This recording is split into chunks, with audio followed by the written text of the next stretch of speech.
ಸ್ಟೂಡೆಂಟ್ಸ್ಗಳಿಗೆ 80% ಅಂದರೆ first sem students ಯಾರ್ಯಾರು join ಆಗಿದ್ದೀರಾ ಅವರಿಗೆ ಈ ID ಬಂದಿರುತ್ತೆ. ಬಂದು ಅವ್ರ ಪಾಸ್ವರ್ಡು ಹಾಕಿರ್ತಾರೆ. ಇದರಲ್ಲಿ ಅವ್ರು ಕ್ಯಾಪ್ಚರ್ ಹಾಕಿಬಿಟ್ಟು ಪುನಃ ಲಾಗಿನ್ ಆದರೆ ಈ ಥರ ಹೋಮ್ ಸ್ಕ್ರೀನ್ ಬರುತ್ತೆ. ಹೋಮ್ ಸ್ಕ್ರೀನಲ್ಲಿ ಇಲ್ಲಿ ಕ್ರಿಯೇಟ್ ವ್ಯೂ ಅಪ್ಲಿಕೇಶನ್ ಅಂತ ಇದೆಯಲ್ಲ, ಇದ್ರ ಮೇಲೆ ಕ್ಲಿಕ್ ಮಾಡಿದರೆ ಇಲ್ಲಿ ಕ್ರಿಯೇಟ್ ಅಪ್ಲಿಕೇಶನ್ ಅಂತ ಇದೆ. ಇಲ್ಲಿ ಕ್ರಿಯೇಟ್ ಅಪ್ಲಿಕೇಶನಲ್ಲಿ ನಿಮಗೆ ಇಯರ್ ಇಸ್ 25-26 ಅಂತ ಹೇಳಿ 2025-26 ಈ ಅಕಾಡೆಮಿಕ್ ಇಯರಲ್ಲಿ ನೀವು ಜಾಯ್ನ್ ಆಗಿದ್ದೀರಾ ಅಂತೇಳಿ. ಆಮೇಲೆ next it is programme name level. Programme level is UG. ಆಮೇಲೆ university is Bangalore city university. ನಮ್ಮ ವಿಜಯ ಕಾಲೇಜ್ ಅಫಿಲಿಯೇಟ್ ಆಗಿರೋದು ಬ್ಯಾಂಗ್ಳೂರ್ ಸಿಟಿ ಯೂನಿವರ್ಸಿಟಿ. ಅದಾದಮೇಲೆ ಇಲ್ಲಿ ರೆಗ್ಯುಲರ್ ಕ್ಲಾಸ್ ರೂಮ್ ಅದೇನೆ. ಆಮೇಲೆ ಇಲ್ಲಿ ಬಂದುಬಿಟ್ಟು bachelor of commerce, bachelor of computer application ಇಲ್ಲಿದೆ ನೋಡು, ಬ್ಯಾಚುಲರ್ ಆಫ್ ಕಾಮರ್ಸ್ ಅಂತ ಇದೆ ನೋಡಪ್ಪ. ಇಲ್ಲಿ ಬ್ಯಾಚುಲರ್ ಆಫ್ ಕಾಮರ್ಸ್ ಎಷ್ಟೊಂದಿದೆ ಇಲ್ಲಿದೆ ನೋಡಪ್ಪ, ಓಕೆ ನೋಡ್ಕೋಬೇಕು ಆಯಿತಾ. ಬ್ಯಾಚುಲರ್ ಆಫ್ ಕಾಮರ್ಸು, BBA ಆದರೆ ಬ್ಯಾಚುಲರ್ ಆಫ್ ಬಿಸ್ನೆಸ್ ಅಡ್ಮಿನಿಸ್ಟ್ರೇಷನ್ನು, ಆಮೇಲೆ BCA ಆದರೆ bachelor of computer application, BSc ಆದರೆ ಬ್ಯಾಚುಲರ್ ಆಫ್ ಸೈನ್ಸ್. ಅಷ್ಟೇ, ಅರ್ಥ ಆಯಿತಾ. ಇವಾಗ ನಿಮ್ಮದು ಬ್ಯಾಚುಲರ್ ಆಫ್ ಕಾಮರ್ಸು ಆದಮೇಲೆ ಇಲ್ಲಿ ಸಬ್ಮಿಟ್ ಬಟನ್ ಅಂತ ಇರುತ್ತೆ ನೋಡಿ, ಇದ್ರ ಮೇಲೆ ಕ್ಲಿಕ್ ಮಾಡಿದರೆ ಇಲ್ಲಿ ಈ ಪೇಜ್ ಓಪನ್ ಆಗುತ್ತೆ. ಇಲ್ಲಿ ನಿಮ್ಗೆ ಈಗ ಕಾಣಿಸ್ಬೋದು, ಇಲ್ಲಿ ನೀವು ಯಾವುದನ್ನು ಪ್ರಯಾರಿಟಿಯಾಗಿ ತೊಗೊಳ್ತೀರಾ ಅಂತ ಕೇಳ್ತಿದ್ದಾರೆ. Priority selection and submission. ಇಲ್ಲಿ ಬಂದಾಗ ನಿಮಗೆ ಒಂದು ಪ್ಲಸ್ ಪಾಯಿಂಟ್ ಕಾಣಿಸುತ್ತೆ, ಪ್ಲಸ್ ಸಿಂಬಲ್ಲು, ಆ್ಯಡ್ ಮೋರ್ ಅಂಥೇಳಿ. ಇಲ್ಲಿ ಬಂದಾಗ you should select our college. ನಮ್ಮ college Vijaya college RV road, Vijaya college ನೋಡಿ. ವಿ ಟೈಪ್ ಮಾಡ್ತಾ ಹೋದರೆ ನಿಮ್ಗೆ ಇಲ್ಲಿ ಕಾಣಿಸ್ತಿದೆ. You should be very careful. ಇದು ವಿಜಯ ಕಾಲೇಜ್ 4th ಬ್ಲಾಕ್, ಇದು ನಮ್ಮದು Vijaya college RV road Bangalore 4. Okay, ಇಲ್ಲಿ ಸೆಲೆಕ್ಟ್ ಮಾಡ್ಕೊಳ್ಳಿ ಆಯಿತಾ. ತುಂಬ ಕೇರ್ಫುಲ್ಲಾಗಿ ಸೆಲೆಕ್ಟ್ ಮಾಡ್ಕೊಳ್ಳಿ, ಅಲ್ಲೆಲ್ಲ ಅಪ್ರೂವಲ್ ಆದರೆ ಪ್ರಾಬ್ಲಮ್ ಆಗುತ್ತೆ ಆಮೇಲೆ. Okay, Vijaya college RV road Bangalore 4 ಈ ಥರ ಸೆಲೆಕ್ಟ್ ಮಾಡಬೇಕು. Combination is general because you have taken ಇದು ಯಾವುದು BCom. ಆಮೇಲೆ ಲ್ಯಾಂಗ್ವೇಜು ಯಾವುದು ನಿಮ್ಮದು, ಹಿಂದಿನ ಕನ್ನಡನ? Kannada. Okay, first language is Kannada and second language is English. Okay, ಇದು ಕಂಪಲ್ಸರಿ ಚೆಕ್ ಮಾಡ್ಕೊಳ್ಳಿ. Even you are taking exam in ಇಂಗ್ಲೀಷಲ್ಲೇ ನೀವು ಉಳಿದಿರೋ ಎಕ್ಸಾಮ್ ಬರೆದ್ರೂ here you should select language 1 as Kannada or Hindi or Sanskrit ಯಾವುದಿದೆ ಅದು, and the second language is English only. Okay, ಅದಾದಮೇಲೆ priorities 1. ನಮ್ಮ ಕಾಲೇಜಿಗೆ ಆಲ್ರೆಡಿ ಅಡ್ಮಿಷನ್ ಆಗಿಬಿಟ್ಟಿದೆಯಲ್ವ ನಿಮಗೆ, so take it as priority 1 and then preview and submit. ಇಲ್ಲೀಗ ಬನ್ನಿ, ಇಲ್ಲಿ ಬಂದಾಗ ನಿಮ್ಮ ID ಎಲ್ಲ ಬರುತ್ತೆ ಇಲ್ಲಿ. ಓಕೆ, ಇದೆಲ್ಲ ಬಂದಿರುತ್ತೆ. ಇಲ್ಲಿ ಸಬ್ಮಿಟ್ ಮಾಡಬೇಕು. ಸಬ್ಮಿಟ್ ಮಾಡೋ ಮುಂಚೆ ಇಲ್ಲಿ ನೀವು ಸೆಲೆಕ್ಟ್ ಮಾಡ್ಕೊಳ್ಬೇಕು, ಅಂದರೆ ಕನ್ಸೆಂಟ್ ಫಾರ್ಮು. ಇಲ್ಲೇನೇನು ಅಪ್ಲಿಕೇಶನ್ ಫಿಲ್ ಮಾಡಿದರೆ all those data is correct ಅಂತೇಳಿ, ಅರ್ಥ ಆಯಿತು. ಸಬ್ಮಿಟ್ ಅಂತೇಳಿ ಪ್ರೆಸ್ ಮಾಡಿ.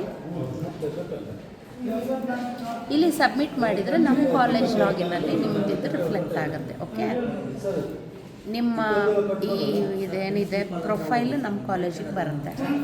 Okay,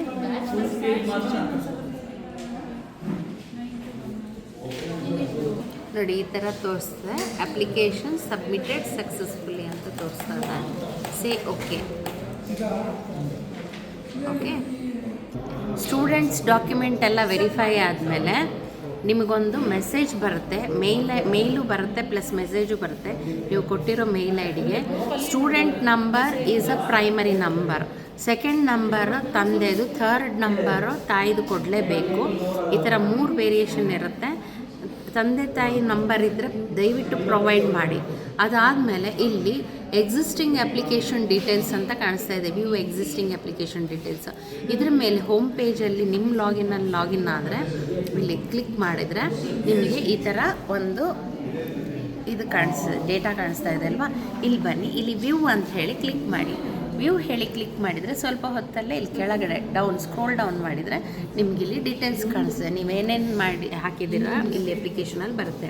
Vijaya college RV road ಜನರಲ್ಲು, Kannada first language, second language English, priority 1, document accepted ಅಂತ ಹೇಳಿ ಕೊಡ್ತಾ ಇದೆ ಇಲ್ಲಿ. ಆನ್ಲೈನ್ ನೀವು ಆಫ್ಲೈನಲ್ಲಿ ಪೇ ಮಾಡಿರೋವಂಥದ್ದು. ಸೊ ಇಲ್ಲಿ ಆಲ್ರೆಡಿ ನಮ್ಮ ಕಾಲೇಜಿಗೆ ಫೀಸ್ ಪೇ ಮಾಡಿರೋದ್ರಿಂದ you should select this option as offline ಹೇಳಿ ಸೆಲೆಕ್ಟ್ ಮಾಡಿದ ಮೇಲೆ ಇಲ್ಲಿ ಬಂದು ನೀವು ಆ್ಯಕ್ಚುಯಲ್ ಅಮೌಂಟ್ ಪೇಯ್ಡ್, ನೀವು ನಮ್ಮ ಕಾಲೇಜಿಗೆ ಎಷ್ಟು ಪೇ ಮಾಡಿದ್ದೀರಾ ಅದರದ್ದು ರಿಸಿಟ್ ನಂಬರನ್ನು ಇಲ್ಲಿ ಹಾಕಬೇಕು, ಆಯಿತಾ. ಆಮೇಲೆ ಆ್ಯಕ್ಚುಯಲ್ ಅಮೌಂಟ್ ಪೇಯ್ಡು ಎಷ್ಟು ಪೇ ಮಾಡಿದರೆ ಅದನ್ನು ಹಾಕಬೇಕು. ಚಲನ್ ರಿಸಿಟ್ ನಂಬರ್ ಚಲನ್ ಮತ್ತು ರಿಸಿಟ್ ನಂಬರನ್ನು ಫಸ್ಟ್ ಹಾಕಬೇಕು. ಆಮೇಲೆ actual amount paid, then date of payment, ನಿಮ್ಮ ಫೀಸ್ ರಿಸಿಟಲ್ಲಿ ನಿಮ್ಮ ಡೇಟ್ ಆಫ್ ಪೇಮೆಂಟ್ ಇರುತ್ತೆ ನೋಡಿ, ಅದನ್ನು ಹಾಕಬೇಕು. ದೆನ್ ಇಲ್ಲಿ ಆ ಫೀಸ್ ರಿಸಿಟನ್ನು ಎರಡು ಫೀಸ್ ರಿಸಿಟ್ ಇರುತ್ತೆ ನಿಮ್ಮ ಸದ್ಯಕ್ಕೆ. ನೀವು ಎಷ್ಟು ನಿಮ್ಮ ಹತ್ರ ಫೀಸ್ ರಿಸಿಟ್ ಇದೆ ನಮ್ಮ ಕಾಲೇಜಿಗೆ ಪೇ ಮಾಡಿರೋದು, only the college fees whatever you have paid, ಅದನ್ನು ನೀವು ಫೋಟೋ ತೆಗೆದುಬಿಟ್ಟು PDF ಆಗಿ ಕನ್ವರ್ಟ್ ಮಾಡಿ it should be below 100 KB. ಅದಾದಮೇಲೆ ಇಲ್ಲಿ ಅಪ್ಲೋಡ್ ಮಾಡಬೇಕು and then you should submit it.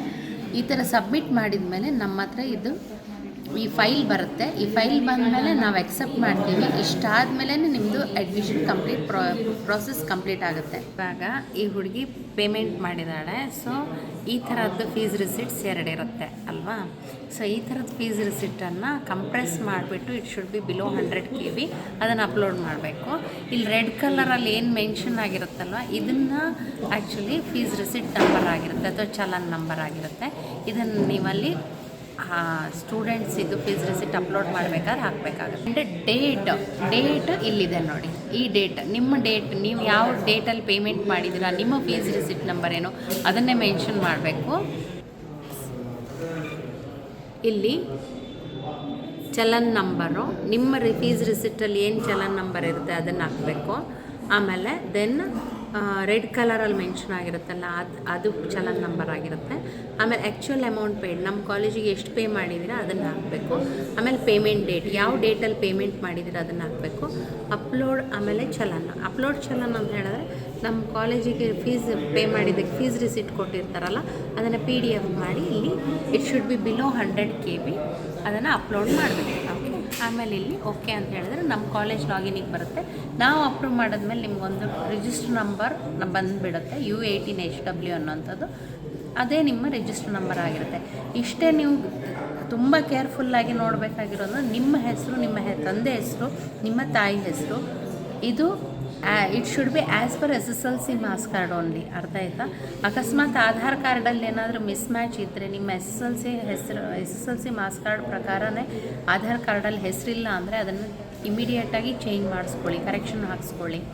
ಆಮೇಲೆ ನಿಮ್ಮ ಮೊಬೈಲ್ ನಂಬರ್, ಇದು ಪ್ರೈಮರಿ ಆಗಿರುತ್ತೆ. ನಿಮ್ಮ ತಂದೆ ಮೊಬೈಲ್ ನಂಬರ್ ಮತ್ತು ತಾಯಿ ಮೊಬೈಲ್ ನಂಬರನ್ನು ಕೊಡುವಂಥದ್ದು ಕಂಪಲ್ಸರಿ ಆಗಿದೆ UCMS ಅಲ್ಲಿ. ಓಕೆ, ಇದೇ ಇಷ್ಟು ಡೀಟೇಲ್ಸ್ಗಳು.